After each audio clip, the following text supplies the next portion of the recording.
Yeah, with all the everything going on. Okay, so anyhow, thanks for joining, you guys. Um, One thing with all of the, excuse me, all of the information, got my water here. With all of the, I'm sure everybody's getting bombarded with emails and everything, right?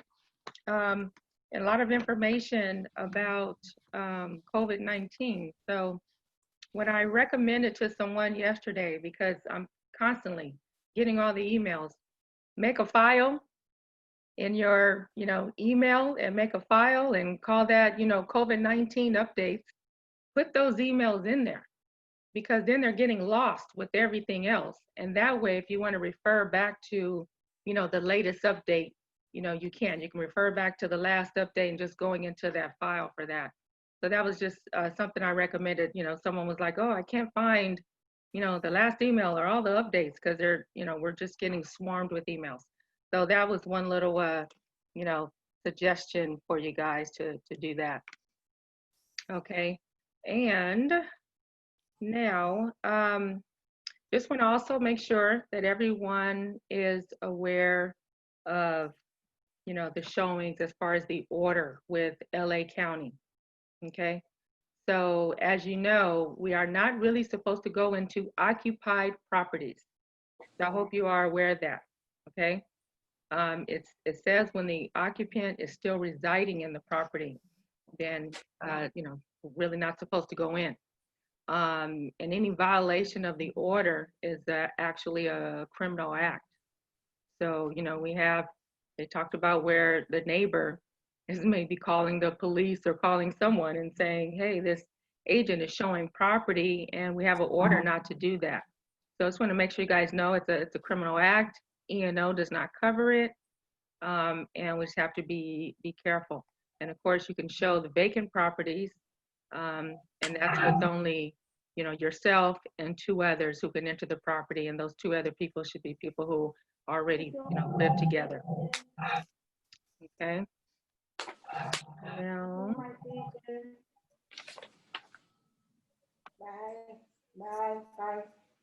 okay, so I'm sharing my screen here so you guys can see. Okay, so everybody sees this is the PEAD form. Okay, Coronavirus Property Entry Advisory and Declaration. Okay, so a new declaration should be obtained from each visitor each time they enter a property. I don't know if anyone really paid attention to that, little text at the top is each time they enter a property, you have to get assigned again. You're working with the same buyer and you show them this property and then now you're going to show them another one. You have to get that one signed as well for that property. And those forms need to go over to the listing agent. Okay. Does anyone have a question about this form, the PEAD form? No? Okay. You guys good with that? Okay, great. Is this the updated one? This is the updated one. The updated yeah. See the one. date Okay. right here at the Before top. was only one page. Okay, got it. Okay. Yeah, they have the date at the top as well, 4/16. And I'm thinking that the verbiage at the top here, I don't believe that was on the last one. No, and the other one was only one page. Oh yeah, it's 2 pages now. Yeah. Yeah. Yeah, they're adding things in. Right. So. Kim, I have a question. Yes. So we use this form just for the vacant properties because you can't go into occupied properties. Correct. Now, if the owners leave, you still can't access the property if the owners are gone. Correct. Yeah. If they still occupy, yeah, just because they're not at home. Okay. Or we even had an agent that said, hey, the sellers want us to go and look at the property.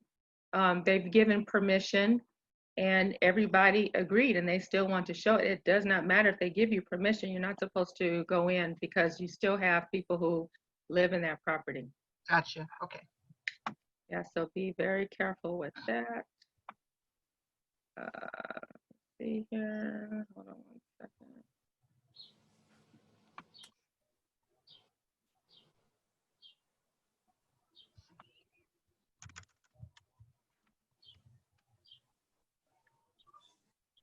I'm gonna move all these little boxes around.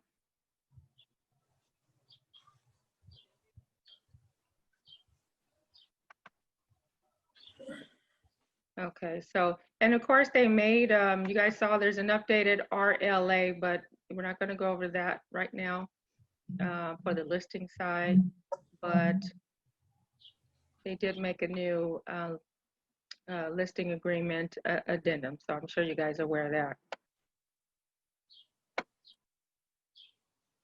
Hold on, I got to move all these little boxes here that are in my way. Okay. All right, so you guys can still hear me okay, right? Yes. Okay. So now, when you're doing the, you're doing your offers, it's recommended.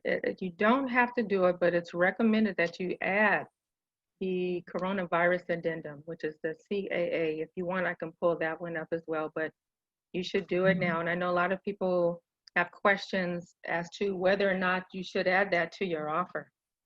And the main thing is you don't have to, but because of everything that's going on, right? The uncertainty, and we don't know the time frame, right, in which we're going, because things are changing daily. Right now we're going until May 15th, and so it still can change. So the thing is, it's going to be much easier to get it signed now than trying to get it signed later when there's a problem or now you need an extension. So that form has an automatic extension for 30 days. Holland, are you still on? Oh, she may have gotten off. Okay, let me see. I'm getting noise in the background.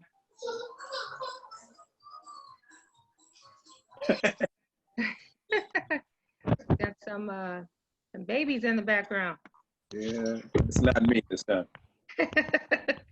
Not you. Okay. Okay, so anyhow, let's go over the offer.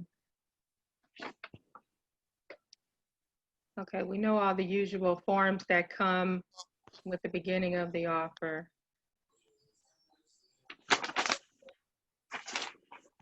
Okay, so the purchase contract has not really been changed yet. Let's double check the date down here and make sure. Yeah, because we're still dealing with the same one we had before.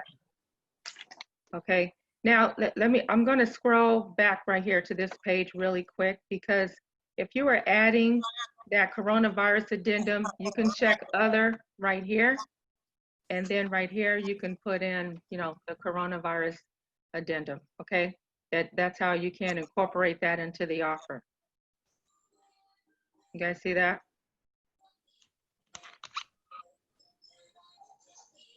Okay, so you got everything you're putting in here, right? Your date, it's an offer from, you know, your client, the property address, and the confirmation. That's kind of the easy part.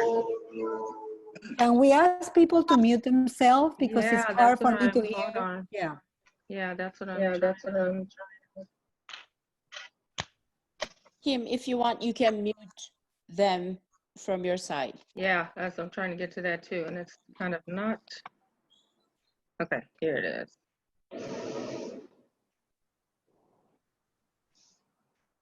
Ooh, wrong. I did not open that. Sorry about that, guys. Okay, here's the mute, but I was afraid it was going to mute me. I don't want it to mute me. Kim, I'll mute everybody. And so Oh, there you go, won't be Holland. Yeah, muted. mute everybody, please. Gotcha. Okay, thanks.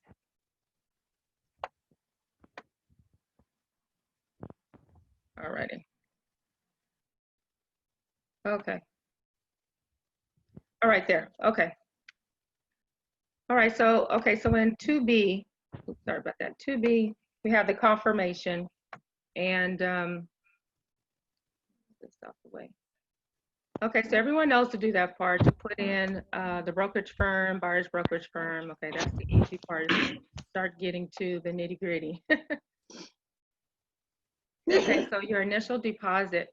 So at least, thank goodness, escrow is still, you know, operating.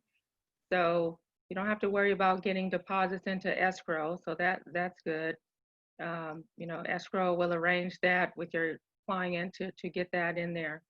So you want to make sure you fill out your deposit, whatever amount it's going to be, and whether it's a cashier's check, a wire, or whatnot, and get that filled out, and make sure the funds get into escrow within 3 business days, as it says right here. Okay, so it's 3 business days for the money to get in there. So especially if you're a new agent, I just told someone the other day, you gotta follow this through. Some agents are relying on their TCs and escrow and everybody else, and then at the end, sometimes it ends up, there's a problem, and it's because you yourself need to also follow things through. So you check with your client to see, did they actually get the money into escrow?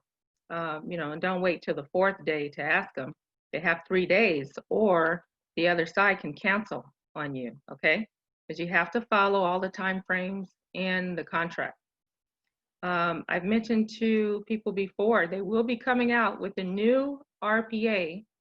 Now, I'm thinking they will probably postpone that now because of everything that's going on with COVID-19. But at some point, they will come out with a new RPA, and they will have all the time frames on all the deadlines and time frames on one page. So that'll be good. And I think it's going to be on the front page. So, but right now, we're still dealing with this current purchase agreement. Okay. If there is an increased deposit, for example, maybe your client's putting up 10,000 now, but maybe within 15 days, they'll say, hey, we're going to put up another $3,000, to just make our offer look a little more better. They can do that. You do see that sometimes, but most often it's just the initial deposit. Okay. If there is an all cash offer, then of course you would check this box. Okay, and like it says, no loan is needed to purchase the property, and this offer is not contingent on a loan. Okay, and that's only if it's all cash. Okay, let's see. So loans, this is where you're going to put in on paragraph D1 and 2. This is where you're going to put in the information about the buyer's loan. Okay, so whether the loan is FHA, so right now it says this loan would be conventional. Then you don't check a box if it's a conventional loan. If it's FHA, you'll check this box, and it auto-populates the FHA amendatory clause, which you will need to also complete. If it's a VA, you check the VA, and there will be a different form that would auto-populate. Okay. So, and then the next line, and then the other one has other, but there's no other right now. So, this loan shall be at a fixed rate not to exceed. Okay, you're working with the buyer, you should be in contact with the buyer's lender, and you should know what type of loan are they doing. You're doing FHA, what is their down payment? Is it 3.5%? Whatever it is they're getting. Sometimes, whatever it is, I don't care if they were, let's just say if somebody was getting a 4%, maybe you might want to make it, slightly higher, in case the rates changes and goes up, or you can put what it is, what they're getting. And the reason for this, a lot of people, sometimes they don't put the rate, but this is actually a way out for your client by putting in the interest rate. Because if you put 4% and the loan changes, for example, okay, might have happened now during, COVID-19, the rate could be better. This is just an example. You put 4%, and then let's just say, the rates change, or let's say they jumped and it's now 4.5%. The buyer can say, hey, I made my offer with a 4% rate loan, and now rates went up. I no longer want to buy this property. I cannot get it at 4% anymore. And because of that, then this could be a way out for your buyer. So it's just a protection. Kim, question? Yes. Okay. I'm assuming that you put that rate in when the rate has already been locked, not floating, that you've got a rate lock in there. Well, but this is way at the beginning when you're making the offer. I don't think your rate was locked yet.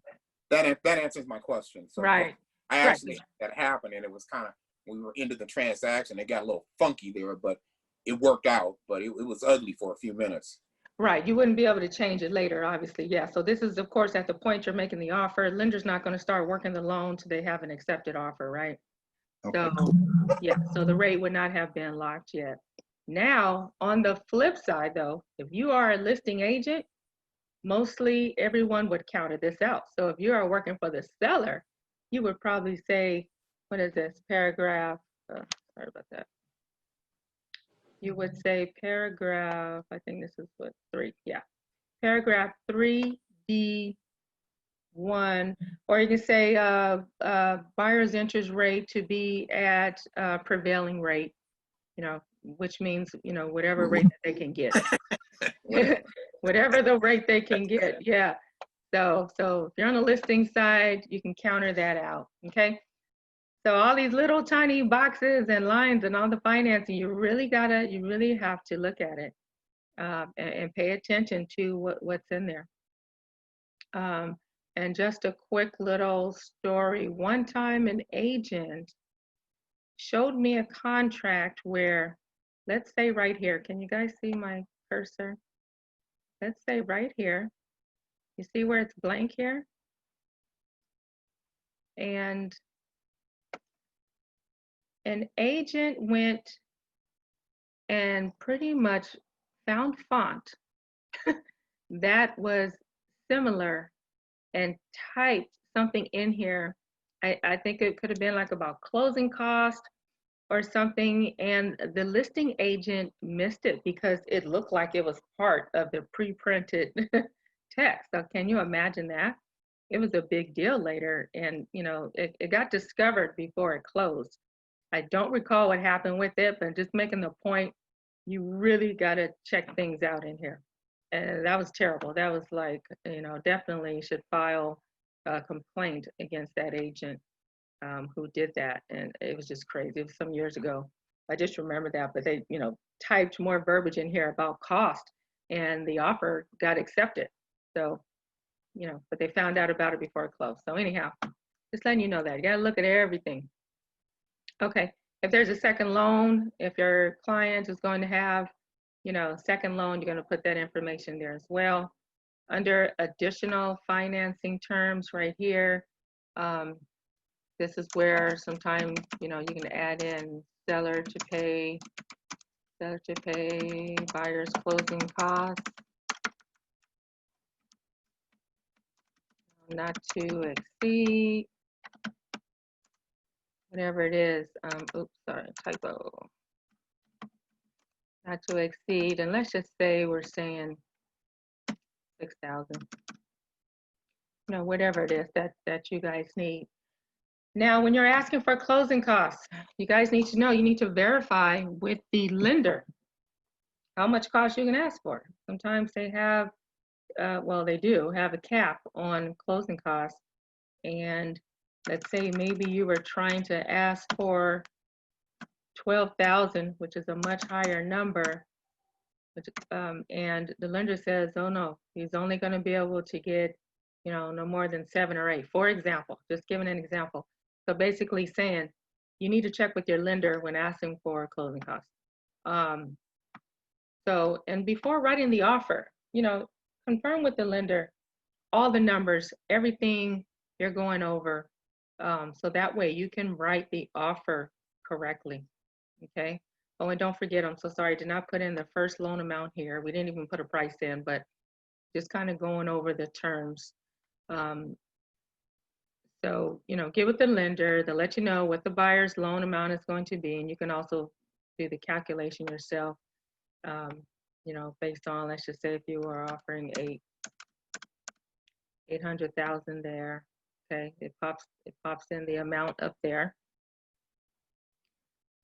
And then of course you need the loan amount depending on, you know, how much money they're putting down, okay? So in it, it calculates out for you, and then you'll have the balance of the down payment they need to bring in, and it puts total purchase price Kim, there.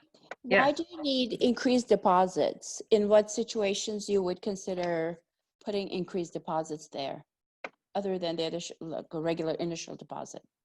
Okay. I would say one could be maybe they're in a multiple offer situation, Okay. and you just want to make your offer look better. And it could be maybe right now you have 10,000, but maybe you won't have another 3,000 for a couple of more weeks, right? And so maybe they're just trying to do, the best offer that they can. So, of course, you don't have to have anything here, and you could have had 13,000 up here just for the initial deposit, but different reasons. So yeah, most people do just only, put the deposit here, but I have seen, there are times where they put increased deposit. Or maybe if you may have spoken with the listing agent, because you should. You guys know that? I hope you should be having a conversation with the listing agent also prior to writing the offer. Okay? And you can, ask him questions about how many offers does he have, so you can know if you're in a multiple offer situation. Find out how competitive your offer will be. Maybe asking him some questions, if he has offers over asking price, things like that. And whether or not, because sometimes they'll counter back and ask for an increased deposit. So you can ask questions about the deposit. You want to talk to the listing agent and just find out as much info as you can before writing the offer. Any question on this first page? I do. So it's not unethical or improper to ask the listing agent, where are you? Is my offer good? I mean, obviously you're trying to get a feel for where you are. So right. No, you can, right. There are certain questions you can ask. They are not supposed to tell you what the other offers are. Okay. But you can ask him, say, hey, how's my offer looking? Do you think, it's looking good for for the seller? Are we in line with the other offers that you have? Are we one of the people who may receive a counter back? There's all different kind of questions you can ask, but they just cannot tell you the terms of the offers that they have.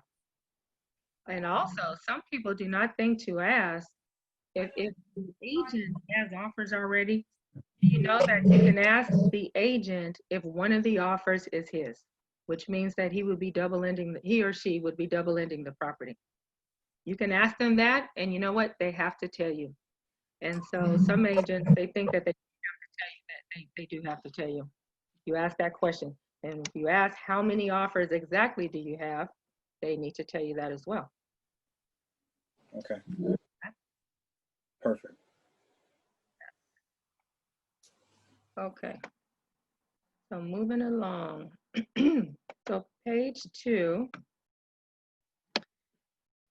Okay, so verification, down payment, and closing costs.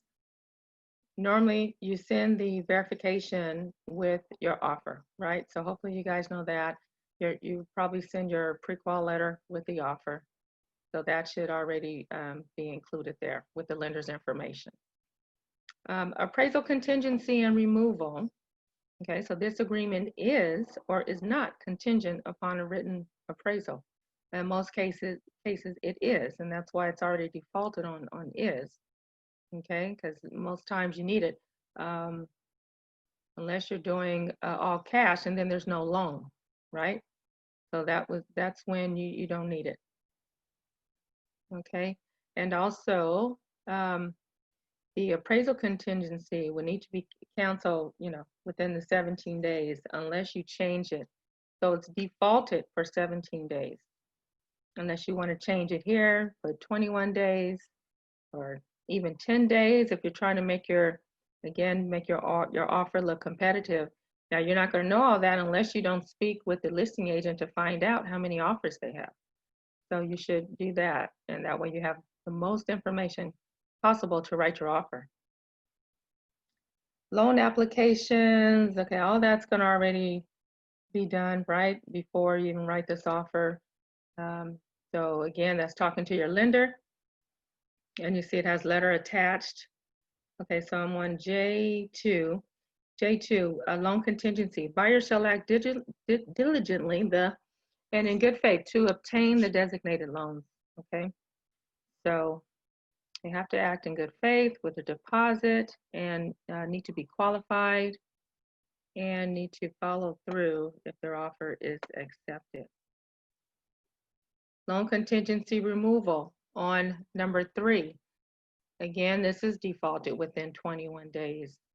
And most times the listing agent will counter you. So if you've had a deal before, you know that most times they counter it and, you know, they might make it a little less than 20 days, maybe 17 or what have you. Again, that's up to you and your buyer. If you want to make this less, you should be speaking with the lender first, because the lender might say, no, you know, I won't be able to have you an approval within 21 days. I can do it maybe 25. You never know. So just talking with the lender is key here. Again, before writing any offer. Okay. No loan contingency. If your clients want to move forward with that, and this is critical as far as speaking with the lender, you definitely want to make sure, find out if you're able to do that. You have to be careful here with number 4. Okay. If you check that box, and trust me, even if you did it by accident, you have to be very careful. You will be putting your buyer's deposit at jeopardy, okay? So you need to be careful because, you know, now they have no way out if something goes wrong with that loan, and the seller can try to keep the buyer's deposit. Any questions on that so far?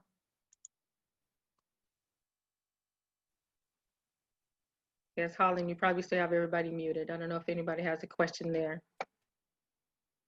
Okay. I'm unmuting everyone right now. Okay, did anyone have a question there? Because I can't see if you're typing questions. Is it open? Yeah, you're unmuted. Okay, no question, I'll move on. No question. Okay, thank you. Okay. Number 4, sale of buyer's property, disagreement, and buyer's ability to obtain financing are Got not. everything set? They gave you one, huh? You can take it off in the car. Oh, somebody's unmuted. Okay, not contingent upon the sale of this property. Or if your buyer is buying another property, then you will need to check this box here. Okay, you need to check this box. It will auto-populate the car form COP that you need to complete, and that's for the sale of the buyer's property. You get that? So if your buyer is buying, I'm sorry, your buyer is selling another property. I said buying, but your buyer is selling. They have a property to sell, and they're going to need the proceeds from that to buy this property. You'll need to check this box and complete the form COP. Okay. And then here's all, you know, any of these forms that you want to include, then you would check the box, and they will also auto-populate here. Okay. If you are sending an addendum with the offer, and let's see if our new, well, I guess it probably, yeah, let's see. Form addendum number 1. Oh, that just gave an addendum number 1. Okay, I want to see if it would bring up the other one. Okay, so anyhow, if you're attaching an addendum to go with your offer, of course you include it here, and that it was addendum number 1. Let's see, if you're working a short sale, you're gonna check this box. It will auto-populate the short sale addendum. Any of these, okay? Your probate, your trust, advisory. If there's a trust involved, and automatically it was already set to auto-populate the buyer's inspection advisory. Okay, and again, then right here is where I said you want that you are including the coronavirus addendum. And I don't see why not. To me, as long as this thing is still going on, if you're writing an offer, I think you should just include it. Because of, you know, the showings and everything, and things are changing daily. So I really think you should include the coronavirus addendum. Okay. Other terms could be all different kinds of reasons. Maybe you guys, you spoke with the listing agent and there was something you guys talked about as far as terms, or something else that your client is asking for. It could go there. Even the closing costs credit that you've asked for can go here as well. So it's just, extra lines to add in some more information about the terms you could put there. Okay, excuse me, inspections and reports. Okay, just like it says, unless otherwise agreed in writing. This paragraph, this is very important here. Sometimes people miss this. This paragraph only determines who is to pay for the inspection, test, certificate, or report. Okay, and you see it right here. It does not determine who is to pay for any work. So that's very important because people think if you say, okay, great, seller to pay for natural hazard, or they say seller should pay for, and they put termite. Let's just say they only put termite here. Now, this does not say that the seller is going to pay for the termite work. This is only for the report. Okay, this section is all for the report, unless you have to make this clear. So termite, you can say termite report and clearance to make sure, to get clearance, the work has to be done, or termite report and work. There's different ways you can put it.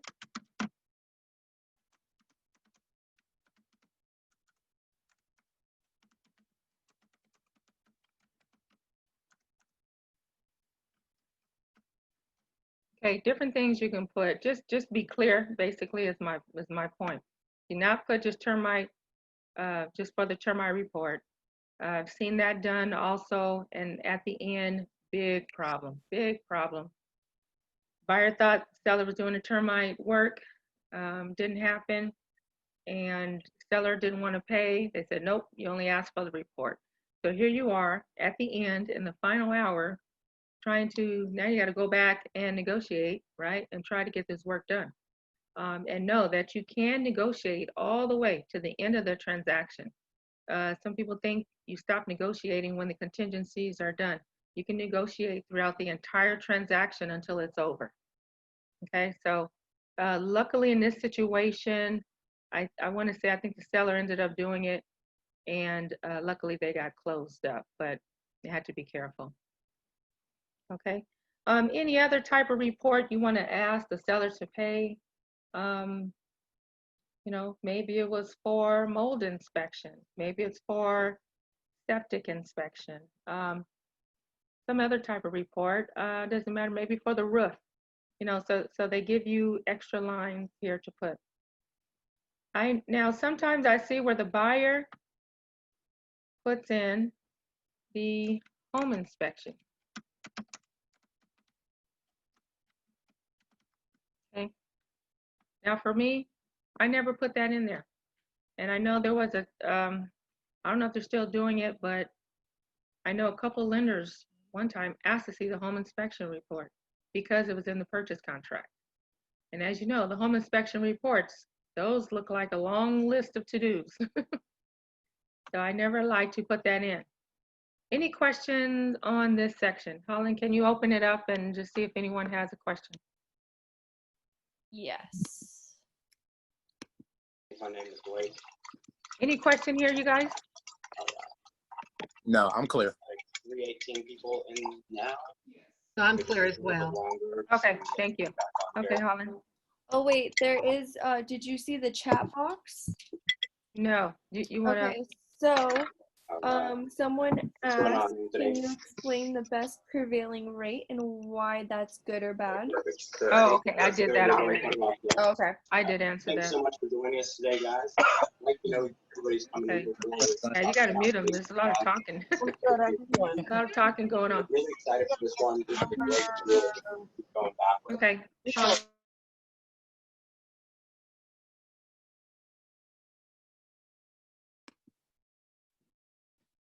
Uh-oh, Holly, I think you muted You're me. you're Okay. good. There you go. Okay. Government requirements and retrofit, you guys. So hopefully you guys understand this part, okay? Because there's more to it on the next page. Let me scroll it up a little bit. Okay. These were normally all together. So anyhow, this section is typically seller. This one, normally all three. But this is the thing. Some listing agents counter this out as well, but still, again, it's having that conversation with the agent because this first one here on number 1, okay, seller shall pay for smoke alarm and carbon monoxide device installation and water heater bracing. That's pretty easy. And first of all, you could probably, if you saw the property, even virtually with the pictures, you could see if they have smoke alarms and the carbon monoxide detector. And actually, it's a good point right there to even show the picture. If you're on the listing side, showing the picture of the water heater being double strapped, that would help already. Okay, so that's pretty good to be in the virtual listing. Okay, then it says seller shall provide buyer written statement of compliance. So this one's pretty easy, you guys. And it shouldn't hurt whether or not, it's checked. And then on number 2, people get confused by these ones right here. Seller shall pay the cost of compliance with any other minimum mandatory government inspections and report if required as a condition. Okay, now look at the next one, they're very similar. Seller shall pay the cost of compliance with any other minimum mandatory government retrofit standards required as a condition of closing escrow. Okay, whether the work is required to be completed before or after. Okay, so the second one is regarding the retrofit standards. The first one is mainly mandatory government inspections and reports. So if the appraiser calls out something and you got, seller on here, then, seller would have to take care of it. And sometimes the buyer will select to do it. So, it's going to be at the client's discretion, conversation you'd have with them and with the other side. And just, again, also depends too. They got multiple offer situation, whether they have that or not. Okay. Escrow and title, I'll leave these checked because normally these are checked. I'll just leave them checked. Okay, escrow and title. This is pretty much the only one where you always see buyer and seller because they both have their own escrow fees. So there's different things you can see here. Sometimes it will say each their own fees or usual and customary. So you don't put this whole thing. You can do either one. Each their own fees or cost. And you can put usual and customary, which is they're paying their own cost. So either way, you can do that. So I'll leave it on each their own fees. Escrow holder shall be. Now again, this one, most times it's always seller's choice. You guys know that.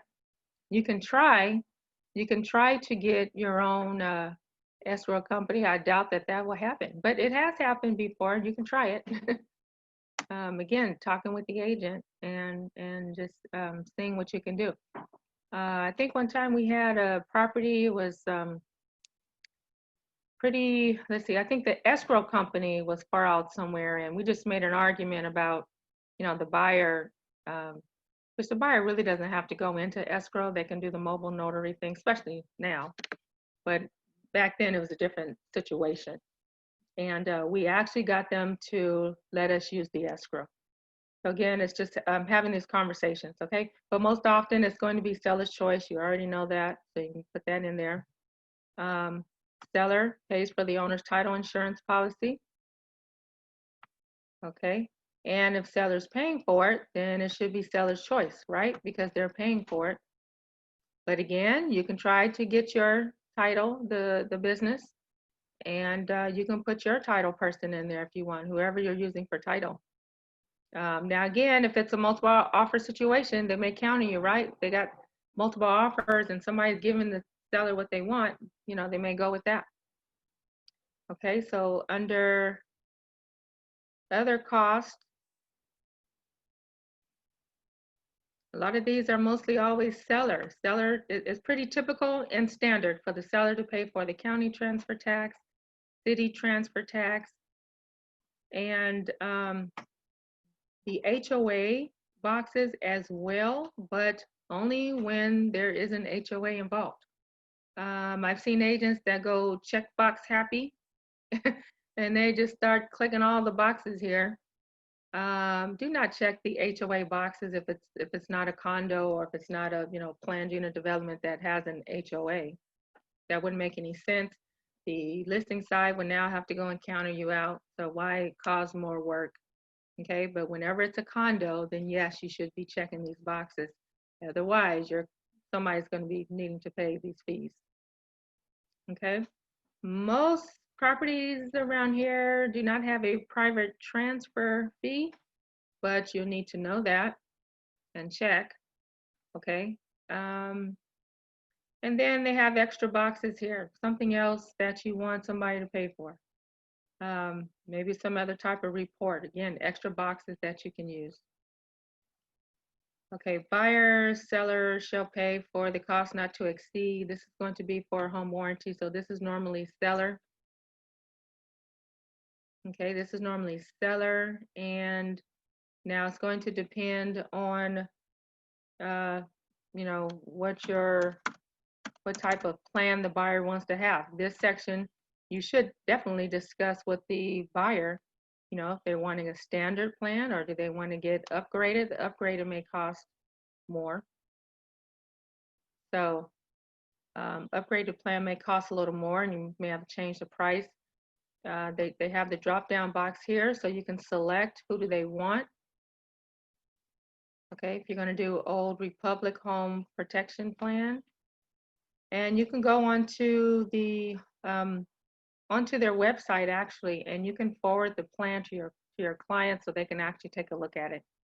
Okay, so and there was a situation that happened once where I guess an agent just selected things here and did not discuss with the client, and the client later had a problem after moving into the house, the buyer, and found out they did not have coverage for the roof and was very upset. And the first thing they said was to the agent was that you didn't tell me anything about the roof coverage. I thought I had roof coverage.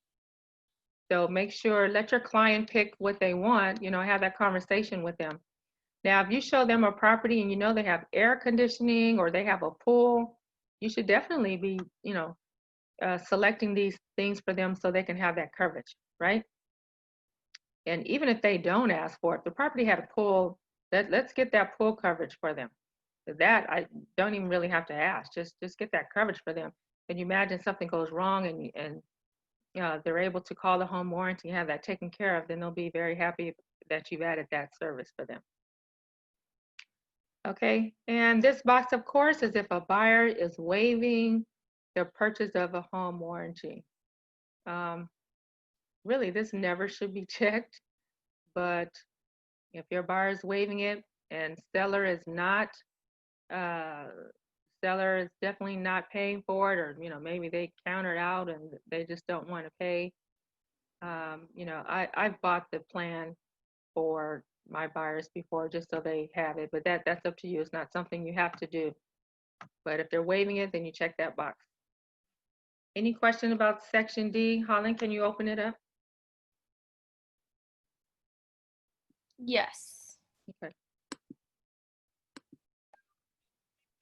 Okay, did anyone have a question about That section D there, or the Good home job. warranty?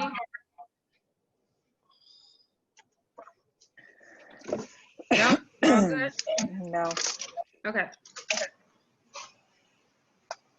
All right, items in,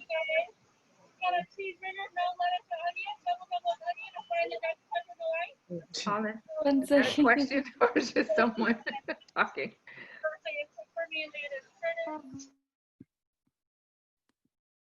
Okay, you're unmuted. Yeah, okay. So, okay, number 8, items included and excluded from the sale.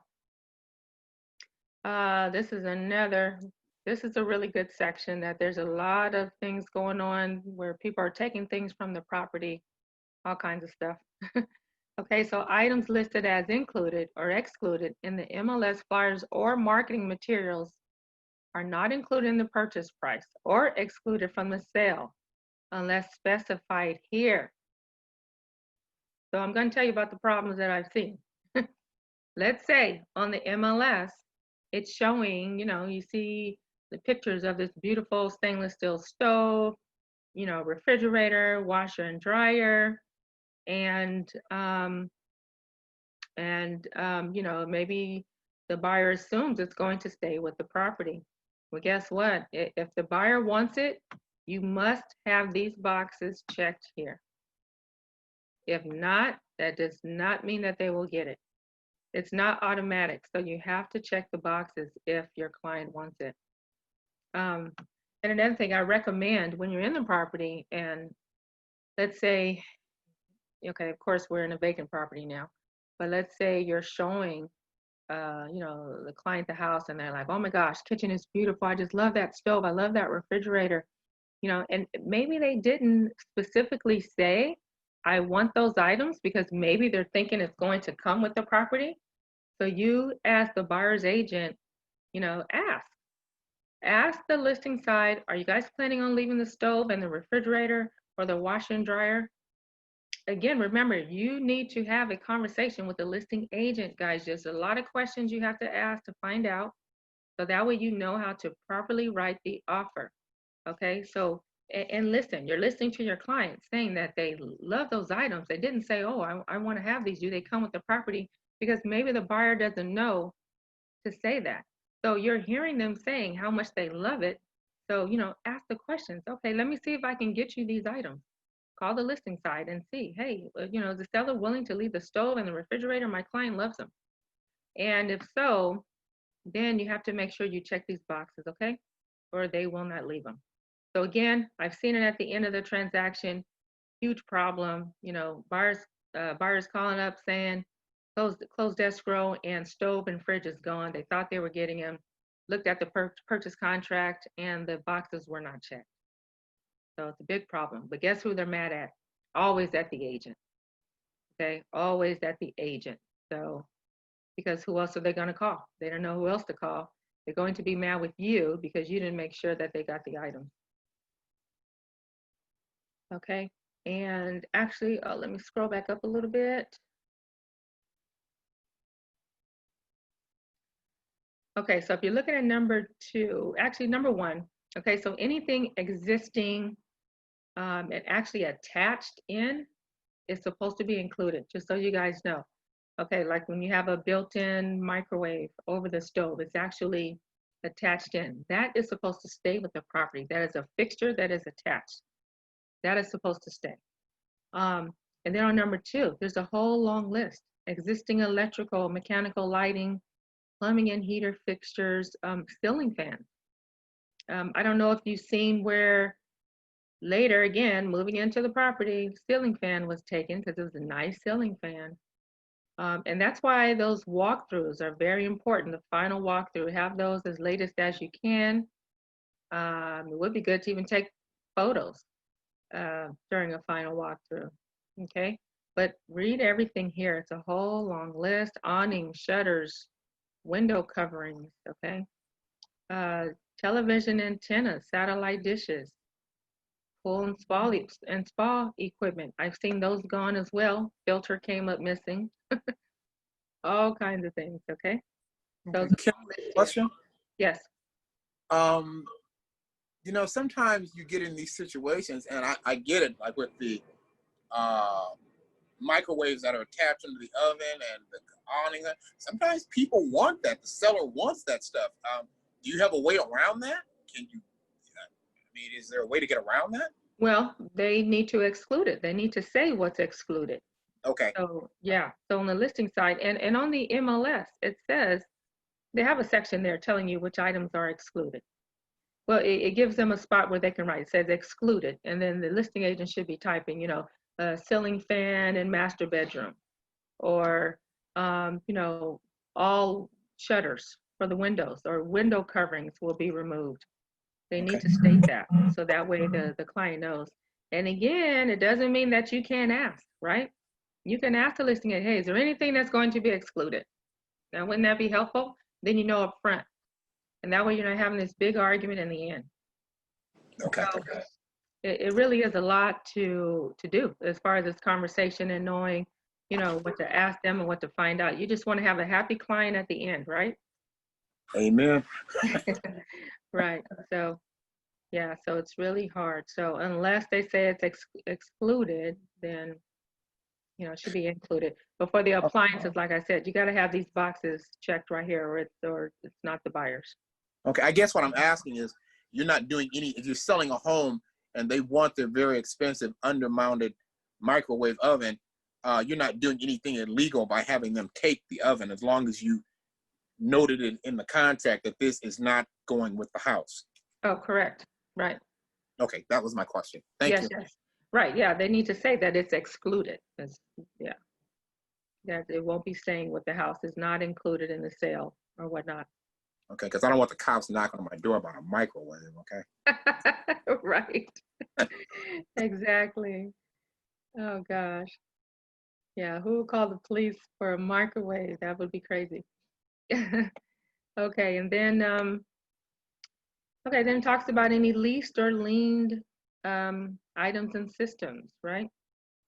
And see, it's the same thing. Seller shall disclose to buyer. The first sentence here. Seller shall disclose to buyer if any item or system or otherwise included in the sale is leased. Okay, so they have leased equipment sometimes that they need to let them know about. Could be like solar panels or something, right? So they need to let them know. Let's see. Now this talks about on C, items excluded from the sale. Unless otherwise specified, the following items are excluded from sale. Audio and video components such as flat screen TVs. Now that's important. Okay, the speakers and other items. So you got to let them know. If you're on the listing side, they need to let you know. Now again, you're representing the buyer, right? We're talking about writing this offer, and your client is looking at all this fancy equipment in there. And so then you want to, you know, just ask the question, you know, if they are included or not. Does seller want to keep the speakers and other items? A lot of things I've been seeing come up is with the cameras, right? The video equipment. A lot of properties have that now, right? So you want to know if they're staying. And actually, a lot of sellers are leaving the camera equipment, because so many properties have them. And I guess I don't say a pain to take it down, but I'm seeing more people just leave them at the property. And then, you know, I guess they get their own wherever else they're going, they buy new equipment, or maybe that property has equipment. But I am seeing a lot of people just leave that equipment.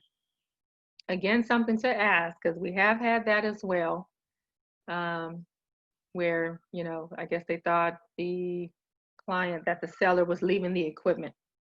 Okay. But the seller said they were taking it. So it was a big argument at the end. So you just got to get all this stuff clear. The main thing is getting it up front, okay? Knowing about it up front, so you're not trying to fight about it at the end and have your deal fall through. Okay, right here in bold under C, brackets attached to the walls, floors, or ceilings for any such component, furniture, or item shall remain with the property. Or if not, if you want If you want to ask them to remove the brackets, because as you know, people take out the, big flat screen TVs and they leave the brackets there sometimes. So if you want the brackets removed, then you ask here. Again, something to ask your client. Do you care? Do you want them to leave the brackets or remove it? Okay, so this says will be removed and holes or other damage shall be repaired. So do you get that? That's probably why they leave the brackets sometimes, because once they remove that, the seller now has to, close up the holes or any other damage. And notice it says, but not painted. The seller does not have to paint it. They just need to close up the holes. So if buyer wants it removed, you'll check that. All righty. Closing and possession. This is a good section here. So paragraph 9A is defaulted that buyer does intend to occupy the property. If not, like if it's an investor, it's going to end up being a rental, then of course you would check the box. But most often, your buyer's buying it because they want to move in it. Okay, then on B, seller occupied or vacant property. Property shall be delivered to buyer. It's defaulted for 6 p.m., guys. So I always say make the time earlier. So I'm real curious to know if anybody ever changes this. Make it earlier in the day. I say so. Possessions shall be delivered to buyer. You could even say 3 p.m. or 2 p.m. Now I'm going to tell you why to make it earlier.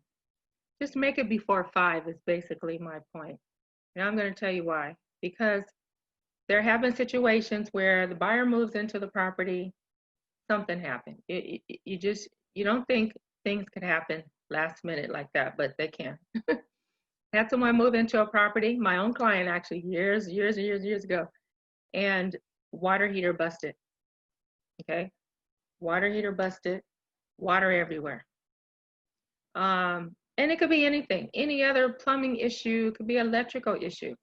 The whole point is everything costs more money after 5. They go into overtime hours. So if you got in earlier and you saw a problem and it's 2 or 3 o'clock, at least the client's not going to pay overtime rates. So I always say make that earlier. That kind of helps, or at least try to. They may change it, but at least attempt to get an earlier time. So I hope you guys understand that. I don't know if anyone has a question on that yet, but I'll continue and then we'll see if there's any questions on this. And then you have at the end of this, on the date of close of escrow, or no later than, the typical thing is 3 days, right? 3 days after the close of escrow. But actually, let's just say we're dealing with a vacant property and you could just leave it. You could actually leave it on the date of close of escrow and not put anything here if it's vacant. But if it's occupied, then it is typically 3 days. And again, that's something you can check with the listing side. Okay. I suppose if you have questions and if you type it, then Holland can unmute and we can go over the question. Okay, so is there a question? Holland? I'm not seeing one at the moment. No? Okay, all right. Seller remaining in possession after close of escrow. Okay, C. If seller has the right to remain in possession after close of escrow, the parties are advised to sign a separate occupancy agreement. Okay, so now, we're talking about rent backs, right? You guys know that term, rent backs. If the seller needs to stay in the property, just remember if it's less, Holland, you need to put the mute back on. So you guys, just remember if it's less than 30 days, seller in possession, okay? If a seller is going to reside in the property more than 30 days, then you must use the residential lease, okay? You need to. So just keep that in mind, which is right here. And it says it here. So let's see. Okay, so see, the parties are advised to sign a separate occupancy agreement, such as car form SIP, which is a seller in possession, for seller continued occupancy of less than 30 days. Okay, but when it's more than 30 days, car form RLA is going to be for the residential lease after sale for seller continued occupancy of 30 days or more. So 30 days or more, you'll have to use that one, the residential lease for sale. And then tenant occupied property. Property shall be vacant at least 5 days prior to the close of escrow. That's only when it's tenant occupied, guys. And you can change it, okay? It's defaulted 5 days, but of course you can change the date. Now look at this note, very important. Note to seller, if you are unable to deliver property vacant in accordance with rent control and other applicable law, you may be in breach. You may be in breach of the agreement. Okay, so, you know, seller has to follow the time frame. So it says to be delivered vacant. And just know, you guys, when mainly want to make sure you know, escrow is a neutral third party. They cannot just only listen to the seller side. You can give any instruction to the escrow. You can instruct escrow also to not close, you know, to hold it up until something is resolved. So don't let escrow close and you didn't let something get resolved for your buyer, because again, who is your buyer going to be mad at? They're going to be mad at their agent. They have nobody else to vent to. They're going to come to you first, yelling and screaming because you let this deal close and something was not resolved. Okay, so it's very important. And then if tenant is going to remain in possession, of course, you click this box and another form, tenant in possession, will pop up.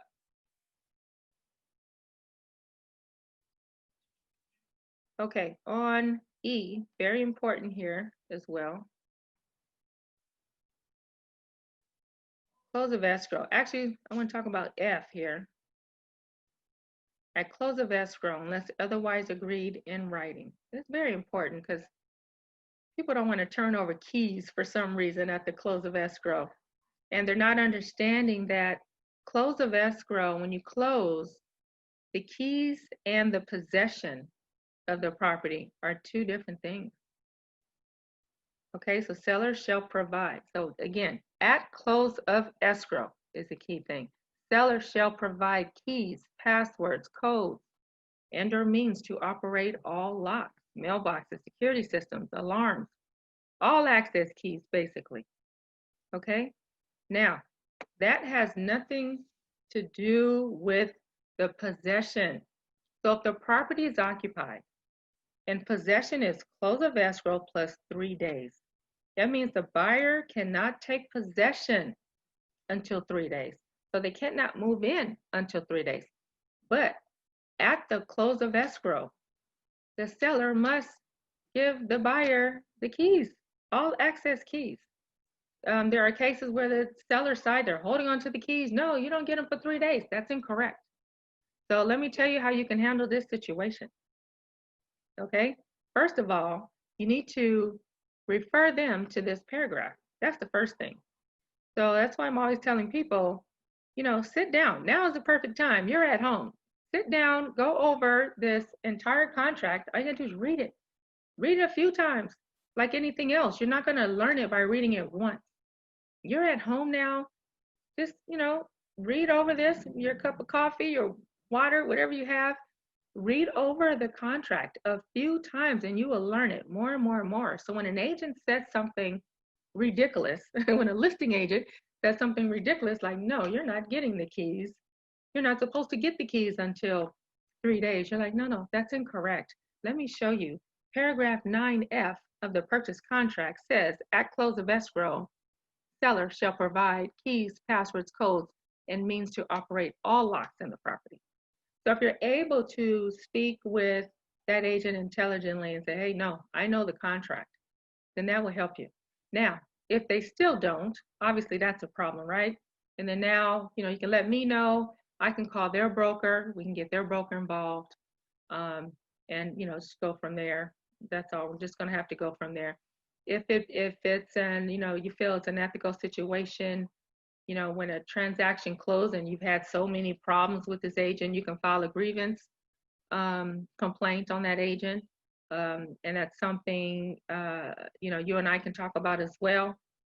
If you know that there were, issues throughout the transaction with the agent and he just wasn't complying with things, you can file a grievance complaint on that agent as well.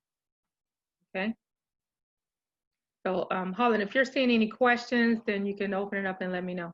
But I know we're about 12:40. So at this point, we did go over all the finance and all the boxes that mainly have to be checked out. So everything else is more so print about, statutory disclosures. And I'll just point out just, real quick so I don't keep everybody on too long, the main things about statutory disclosures. Okay, so and they tell you right here, statutory disclosures are, right, our TDS, our natural hazard disclosure. Okay, oh, sorry, and it tells you you cannot, where is it? I want to show you really quick.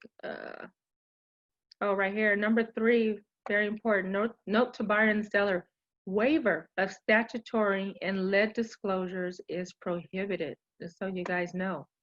So, and why would you want to waive that anyway?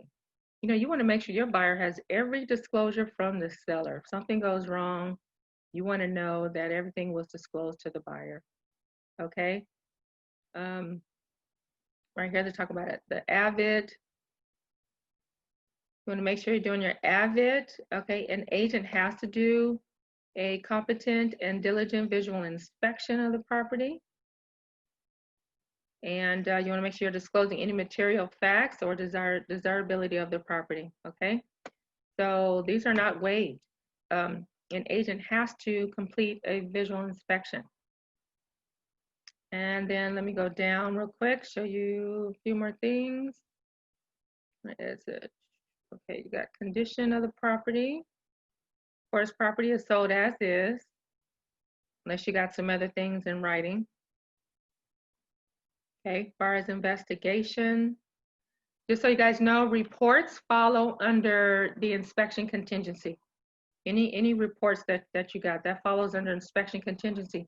So don't think you have the home inspection and you're all done with that. You've worked out repair requests, and then now you remove the inspection contingency, and then now you want to have some other report done. That report is not protected because you've already removed the home inspection contingency. So make sure you know that reports, any reports and inspections, that's all goes with inspection contingency. Let me get to where I want to show you really quick. Okay, time periods.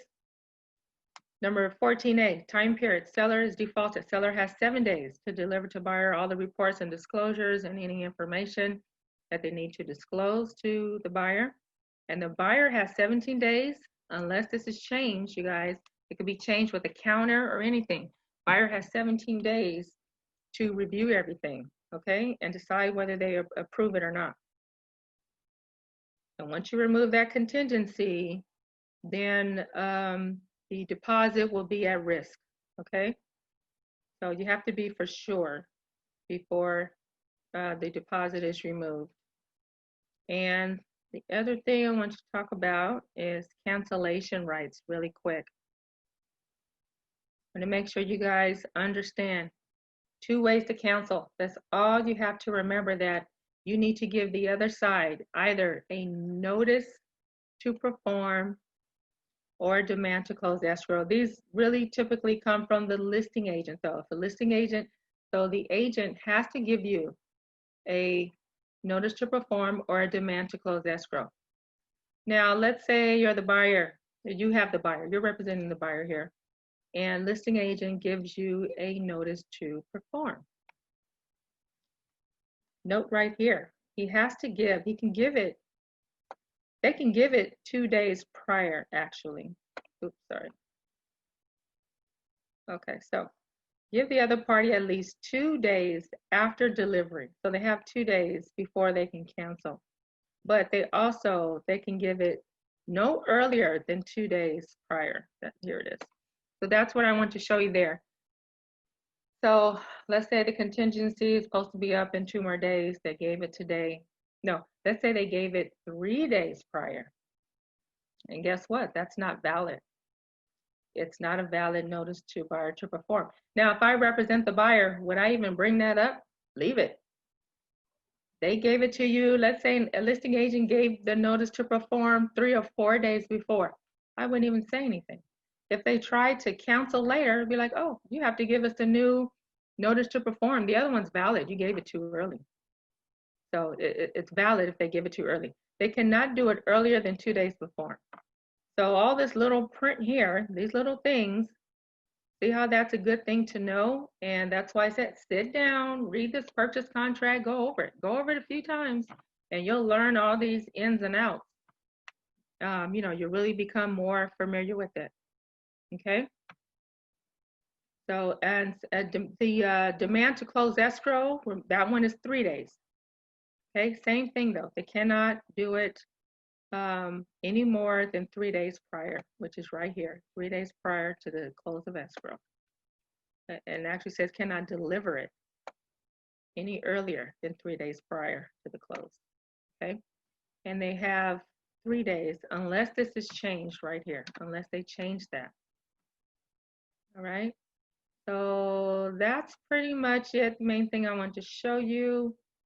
Other things, talking about repairs, close of escrow. Escrow will do the proration for the taxes and other items. Broker compensation. There will be joint escrow instructions, of course. Okay, remedies for buyer's breach of contract and liquidated damages. Again, you do not want to jeopardize your buyer's deposit, so be very, very careful. Now, if anything happens, if there's a dispute arising, the parties now have to mediate. You have to go through mediation first, okay? And mediation is actually more affordable. So if there's a problem, parties need to mediate first. Then after that, you know, they can go from mediation to arbitration if need be. And then they just, page here just goes into definitions of what means what, the definitions in the contract. And then we have our signature, okay? Our signature space here, if the offer is accepted.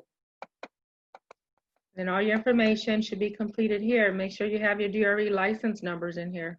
And it's a good idea to check before you even get into a contract with someone. You could look up their license and see the status of their license instead of finding out later on in the transaction that, you know, their license expired. So something to check. So Colin, open it up and just see if anyone has a question. Yes, so Bianca asked, when the property is occupied, do agents we still do AVID? Avid. Well, it's going to be hard to do an avid. So if you've seen the property beforehand, and that's the thing, actually, they just came out with verbiage because you're going to have to say, okay, let me start over. Okay, first of all, you do your inspection, and that's really page 3 of the TDS, right? Where it says agent visual inspection. Okay, I'll leave that for a second. I was going to pull it up, but it's really page 3 where it shows your agent visual inspection. So you could actually just put verbiage there. The avid just gives you more room to fill out everything. Excuse me. So actually, just on the TDS, you can just put a disclosure there. You know, you have to just write in something that, you know, you could say, due to COVID-19, I'm unable to give a in-person inspection. However, based off of photos or virtual inspection, this is what I saw. So that's what you guys are basically going to have to do now is you're going to have to disclose that way. If, you're going off of it's virtual, right? Because we can't go in the property. So And go ahead. sorry, Kim, hi. Is this inclusive of the final walkthrough? Well, yeah, the final walkthrough, that's another thing. If they're saying that we can't go. So that's what makes it hard right there. But the buyer needs to be able to try to see the property. And actually, we're going to get probably an update on that on the final walkthrough. I've been on webinars with actually Gov Hutchinson and with some CAR directors. And we're talking about that. And they're having a webinar. Kim, this is Champagne. Oh, This hi, is Champagne. Yes. Bridges. So along with that question is the next part of the question. Any ramifications later on down the line that someone didn't do something on the final walkthrough because we didn't verify that it was done? We're just going based on word of mouth from the seller? Well, I think that because during this time and they know, what's going on, I think it's a different situation right now. Had that happened in a normal course of business, then yeah, we can't do that. That would be a problem. But I think it's a little different situation now. But again, that's the thing, they're changing every day. So I think Gov Hutchinson will probably be doing another on a webinar, I think tomorrow, and I'm going to see what we can find out because they're just changing things day by day. So as far as getting in to do the walkthrough, yeah, it's going to be pretty tough. Now, so can I ask a question or add something to that? Mhm. Has anyone had a discussion with, let's say, our attorneys to say, hey, listen, given this situation and the pandemic, and we have to go based on word of mouth, that our clients are actually telling us the truth, that they did in fact fix something that they said that they were going to fix. They have 2 months or 3 months or whatever timeline, and maybe write that on the final walkthrough to protect us as agents and to protect all parties involved. Oh, definitely.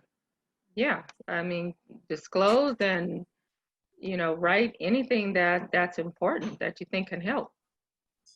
Okay, just wanted to know going forward, because like I have a transaction where there were several things that needed to be fixed, and I'm going based on my clients, honesty, saying yes, that they actually did do this. And I don't want them to come back and sue me because we did not, disclose, or something happened and it wasn't done. But if they move into the house and they find out, oh, wasn't done, they have a couple of months to come back and say this needs to be fixed and go through us and arbitrate, not take us to court. Right. Well, I don't think that you should actually, if you don't know for sure that whether or not they did it, then we don't want to, say that for the seller, based off of their word of mouth. There are some things they can show with pictures.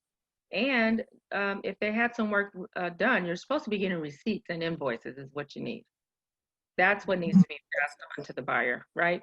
So let's say you can't get in the property maybe to verify, but there was some plumbing work that was supposed to be done based off of the home inspection. Plumber came out. There should be a receipt from the plumber or an invoice. Okay, that's a very good example. But what if the person that lived in the house was a plumber? Does he write up a receipt? Or, because it's the same thing. If you get it, you get what I'm saying now? Yeah. And that's who I'm dealing with right now. It's a person that actually remodels homes. So yes, I could see the picture. Yeah. So the verbiage really, so this is the verbiage though, is really that seller states, blah, blah, blah was done.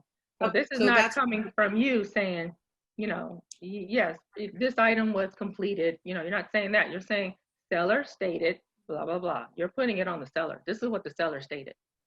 Okay. And Kim, I know this is extra work for everybody, but what I did, and I don't know if everybody on this call would like this information, or the fact that I'm sharing this information, is the before picture that's taken from the home inspector, and then the after picture where I had them take a picture of let's say the tile that was missing or whatever electrical box was changed for and stuff like that, so that you have backup of the before and the after. I don't know. That's just one way of going around something. No, what do you mean? Say it again. So let's say that the tile was missing in the bathroom, and that was one of the repairs that the buyer wanted to have done. So I usually get a picture from the home inspection of the tile work that needed to be done, and then the work was done. But I'm not And saying then you have a picture showing that it was. I have a picture. So not only am I saying seller states, but I'm also showing a picture. So Oh yeah. I think that goes as much as we can provide for them, so that Definitely. no one goes crazy. Because obviously, I can see a lot of loopholes in this whole thing that we can't go verify, and we're going to come back and we're going to have little ramifications later on down the line. I just feel like overdoing it a little bit and taking care of some details would probably help us all. Oh yeah, definitely. That will help. Yeah, and I do think these transactions can get done. I think they can go through. We're just doing everything virtual. But like you said, if there was a repair, you can see later that it was done, or get receipts, invoices, something they can refer back to later on. You know, they can call that contractor back up. And that is actually in the purchase contract as well, about seller needing to provide the buyer with any invoices or receipts. That's in there as well. So you just want to, yeah, you want to make sure that you're, helping your client as much as you can and getting the information from the other side. So, Lynn Allen just wrote in the chat. Lynn Allen just wrote in the chat that she believes that it would be a good idea for sellers to put this in writing. That way we're not on there as well. So that's another good thing. I like that idea. Thank you, Lynn. oh yeah. Yeah, you mean to put in writing that they've completed something? Yeah, that they put it in writing, that they're Yeah. putting in writing, that they Well, they that are they've supposed to. That's part of the seller's disclosure. Yeah, I'm just Yeah. saying on your end, you're not saying the item is done. But yeah, seller definitely needs to disclose. And on the SPQ, remember the SPQ has all this, asking them about any, modifications, alterations, any repairs, if they painted the property, any plumbing issues, whatever they've done, that SPQ, they have that whole big disclosure there as well, where the seller is stating that they've done this and that. So that helps too. Thank you. You're welcome. Any other question? No other question, guys? Looks like that's about it in the chat box. Okay. Hi, Olise. Hello. Okay, I got a crazy screen over here. Okay, so anyhow, if there's no more questions, thank you guys, and so sorry, we really did go over. We'll have it better prepared next time. That was wonderful, Kim. That was one of the best Zoom classes. That was wonderful. Lots of good. Oh, Thank you. thank you. Thank you so much. Yeah, I'm trying to put, I guess, think of a way so I can do the coffee and compliance again. I really like that. I don't know. I just always thought that was a fun little Send you thing to my do. address, and you can What? have the coffee sent to my location. Ah, no, we're all gonna sit there with our cups thinking. and chit chat about compliance stuff. I see. It's not an order thing. I get it. I was just being selfish. Right, I'll order everybody coffee. Anyhow, thank you guys. So yeah, we'll be doing this again, going over some more contract stuff. And if you have a suggestion, if there's a particular contract or document you want to go over, let me know and I can include it next time. So I just said, okay, most people, especially, representing the buyers, want to know about, the purchase contract.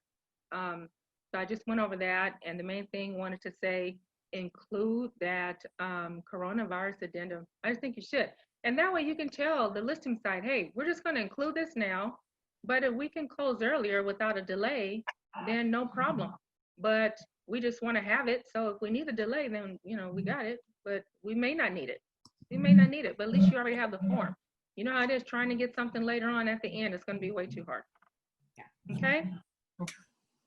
All righty. Thank you, guys. So email me, call or text if you need me. You have further questions about any of this, we can talk, okay? Thank you, Kim. All right. See you guys. Stay safe. Guys. Thank you. Okay.